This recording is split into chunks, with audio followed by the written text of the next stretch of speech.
एक तो ज़ाहिर ईद का भी मौका है और फिर अब फौरी तौर पर बजट ने भी आना है।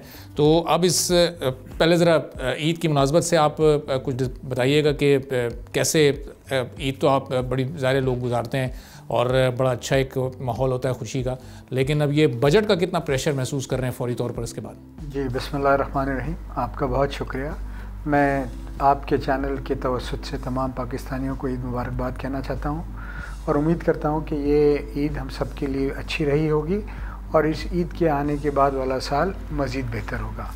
कल पाकिस्तान में बजट आने वाला है और बहुत, जैसे आपने कहा, बहुत से लोगों की ये उम्मीदें हैं कि कुछ आसानियाँ होंगी, कुछ आम आदमी के लिए तकलीफ़ें दूर होंगी, कुछ और मुल्क आगे की तरफ तरक्की करेगा। इसी तरह कुछ लोगों का ख्याल है टैक्सेस बढ़ेंगे, बोझ बढ़ेगा, बट मैं उन ऑप्टिमिस्टिक लोगों में से हूँ जो मैं समझता हूँ कि पाकिस्तान में कारोबार की आसानी होगी। कारोबार की आसानी होने की वजह से एम्प्लॉयमेंट जनरेट होगी, एम्प्लॉयमेंट जनरेट होने के बाद इकोनॉमिक एक्टिविटी होगी और उससे रेवेन्यू जनरेशन भी होगा। क्योंकि और बजट इस किस्म का आएगा कि जिससे एक्टिविटी बढ़ेगी, क्योंकि ये हमारे पाकिस्तान के इंटरेस्ट में है। पाकिस्तान के इंटरेस्ट में ये नहीं है कि हम पाकिस्तान में इतने टैक्सेस लगा दें कि लोग पाकिस्तान में कारोबार करना छोड़ दें या कि अल्टरनेट ज़राए ढूंढने लगें। हमारे सेक्टर की तवज्जुह से हमने 2-4-6 तजावीज़ात दिए हैं, वो दी हैं कि ये करना हमें चाहिए। उसमें मेन हमने ये कहा है कि हमें आप नेक्स्ट 10-15 ईयर्स की पॉलिसी दे दें, उसके बाद हम अब फैसला करेंगे कि हम मज़ीद इन्वेस्टमेंट करना चाहते हैं कि नहीं, क्योंकि ये कैपिटल इन्वेस्टमेंट इंटेंसिव बिजनेस है। एक तो हमारी ये तजवीज़ थी। दूसरी बात हमने कहा कि जो ट्रांसफ़र पे टैक्सेस हैं वो पाकिस्तान में 16 से 18% हैं फाइलर पे और 35 से 40% नॉन फाइनल पे। हमने कहा आप इसको रैशनलाइज़ करें और हमारे जो रीजनल मुल्कों में 4% 5% है उसके करीब लेके आएँ। तीसरी बात हमने कहा कि पिछले 5-6 साल में पहले 7C का टैक्स आया, फिर 100D का आया, फिर 7E का आया, फिर 7F का आया, फिर 236C का टैक्स बढ़ गया, 236W का टैक्स बढ़ गया। ऐसे कारोबार नहीं हो सकता। जो भी करना चाहते हैं स्टेक होल्डर्स को बिठाएं, पॉलिसी बनाएं और वो पॉलिसी का कंटिन्यूएशन गारंटी करें थ्रू लेजिस्लेशन। इसके अलावा हमने ये भी कहा है कि अगर आप पाकिस्तान में, चूँकि ये इंडस्ट्री जब चलती है तो 72 इंडस्ट्री साथ चलती हैं। ये इंडस्ट्री एग्रीकल्चर के बाद सबसे ज़्यादा एम्प्लॉयमेंट प्रोवाइडर है। 10 मिलियन लोग इससे रोज़गार हासिल करते हैं। जो पाकिस्तान में 38 बिलियन का रेमिटेंस इंशाल्लाह एक्सपेक्टेड है इस ईयर, इसमें 52% इस सेक्टर में लगने वाला है। इस सेक्टर में 10 मिलियन मकानों की शॉर्टेज है। मैं नहीं कहता, वर्ल्ड बैंक कहता है। इस सेक्टर में खूबी ये है कि काम करने वाले पाकिस्तानी, करवाने वाले पाकिस्तानी, ज़मीन पाकिस्तानी, जो सीमेंट, सरिया, रेती, बजरी, क्रश लगता है वो तमाम पाकिस्तान का। और जो इन्वेस्टमेंट होता है वो भी पाकिस्तान में होता है और एक्सपैट्रिएट पाकिस्तानी भी अपना सरमाया भेजते हैं कि वो पाकिस्तान में इन्वेस्ट करें। ये वो मदर इंडस्ट्री है कि जो सेकेंड वर्ल्ड वॉर के बाद जर्मनी में आपको पता है भरपूर तबाही हो गई थी, उन्होंने इस इंडस्ट्री को सपोर्ट किया।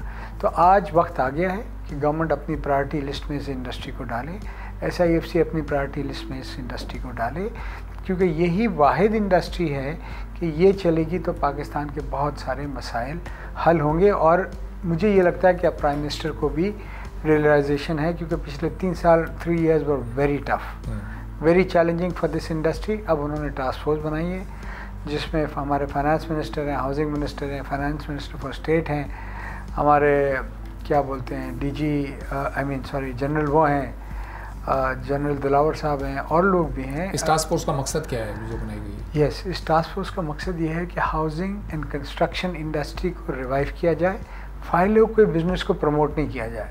हम भी खिलाफ हैं जो खाली फाइलें बिकती हैं। जो 1 करोड़ घरों की शॉर्टेज को पूरा किया जाए, ये मकसद, रोज़गार क्रिएट किया जाए, एक्टिविटी क्रिएट किया जाए। फैक्ट्री आज जो अंडर प्रोडक्शन चल रही है, देखिए जो एलाइड इंडस्ट्री ना इस वक्त 30 to 50% कैपेसिटी पे चल रही है। अगर हमने पॉलिसी दी तो ये 80% कैपेसिटी पे चलेगी और इससे 2 ट्रिलियन का एडिशनल टैक्स आएगा आपके एक्सचेकर में। 2 ट्रिलियन का एडिशनल जो इस वक्त शॉर्टफॉल है वो सब मीट हो सकता है। सिर्फ देना क्या है, आपने कुछ नहीं, पॉलिसी देनी है और आपने पाकिस्तान के नौजवान को या पाकिस्तान के उस शख्स को जो पाकिस्तान में पहला घर ले रहा है उसको सब्सिडाइज फाइनेंसिंग करनी है। 20% यानी उसको डाउन पेमेंट करे, 80% घर में रहते हुए दे और उसकी किस्त इतनी हो जितना उस मकान का किराया हो।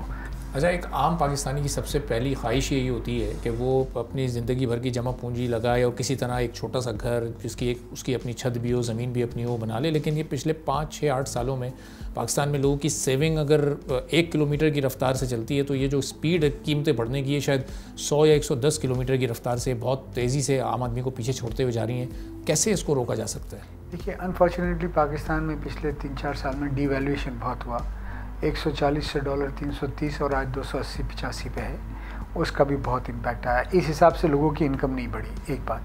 दूसरी बात, देखिए एक बड़ा कंपोनेंट है लैंड की कॉस्ट। मैं स्पेशली बात करूँगा कराची में। कराची में लैंड इतना एक्सपेंसिव हो गया कि अफोर्डेबल हाउसिंग बनाना मुश्किल हो गया। ये जो हम कहते हैं 10 मिलियन या 12 मिलियन मकानों की शॉर्टेज है, 12 मिलियन मकानों की, इसमें 98% कंपोनेंट वो है जो मिडिल क्लास या लोअर मिडिल क्लास को चाहिए अपने लिए घर। और ये बहुत बड़ी एक अपॉर्चुनिटी है और एक बहुत बड़ा चैलेंज है। अब इनको कैसे आप दे सकते हैं? मैंने जैसे कहा कि सब्सिडाइज फाइनेंसिंग कर दें। दूसरी चीज़, आपको ज़मीन अवेलेबल करनी पड़ेगी सब्सिडाइज रेटों पे ताकि पाकिस्तान में पाकिस्तानी घर खरीद सके। अच्छा, सब्सिडाइज फाइनेंसिंग इससे पिछली हुकूमत ने भी एक स्कीम शुरू की, वो कामयाबी के साथ। अच्छा, होता यहाँ ये है कि कोई यूनिफॉर्म स्कीम ऐसी नहीं आती कि दूसरी हुकूमत भी उसको कंटिन्यू करे। एक हुकूमत ख़त्म, स्कीम ख़त्म, दूसरी हुकूमत आती है, वही स्कीम नए नाम से शुरू करती है, नए सिरे से वो ख़त्म होती है, फिर टेन्योर ख़त्म होता है, स्कीम भी ख़त्म हो जाती है।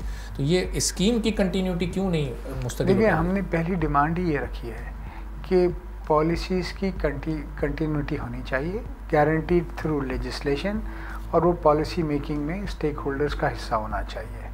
इसके सिवा हो नहीं सकता। अब ये पॉलिटिकल डिस्कशन अपनी जगह, आप इकॉनमी को सेपरेट कीजिए, आप क्लियर कट बताइए ये चाहते हैं। देखिए, ना सिर्फ पाकिस्तान का इन्वेस्टर, अब दुनिया भर से भी अगर जो आप FDI लाना चाहते हैं उसको क्लियर कट पॉलिसी चाहिए।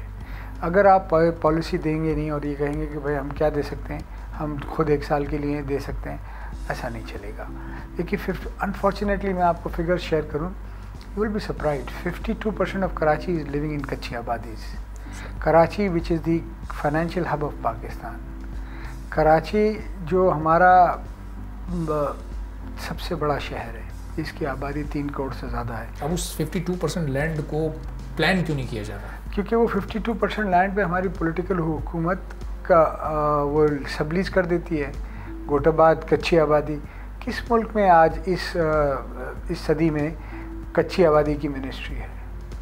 इस तरह नहीं होता। देखिए, आपने ये कच्ची आबादियों को ख़त्म करके यहाँ पर हाई राइजेस डेवलप करने चाहिए। उन लोगों को फ्री ऑफ कॉस्ट उनमें हाउस दे दें, उतना ही स्क्वायर फुट दे दें। बट अगर हम शहर को लिवेबल नहीं रखेंगे, this becomes the 4th dirtiest city of the world. यहाँ कानून की पासदारी नहीं होगी। आप देखिए ना, रोड पे गाड़ी चलाएं तो कोई राइट से आ रहा है, कोई लेफ़्ट से आ रहा है, कुछ उल्टे है, तो कौन दुनिया का आदमी यहाँ के इन्वेस्ट करेगा? और अब ये दुनिया ग्लोबल विलेज बन चुका है। अब आप आइसोलेशन में नहीं रह सकते। आप you have to be competitive, you have to be charming enough कि दुनिया से लोग आएँ। इतनी बड़ी जब डिमांड है, 12 मिलियन मकान हम नहीं बना सकते। हम तो हार्डली 2 लाख भी मकान नहीं बना सकते साल के। हर साल की डिमांड अलग है, ये तो बैकलॉग 12 मिलियन का है। तो आप पॉलिसी दें, आप लैंड को ऑक्शन करें, आप लैंड अवेलेबल करें। आप अगर ये नहीं करना चाहते, सिर्फ कराची में 22 मिलियन मकानों का 2.2 मिलियन मकानों का शॉर्टेज है या वो रिप्लेसेबल है? सो कहने का मकसद, हमने सबने सोचना पड़ेगा कि इनफ इज़ इनफ। सब्सक्राइब करें और बेल दबाएं ताकि कोई खबर रह न जाए।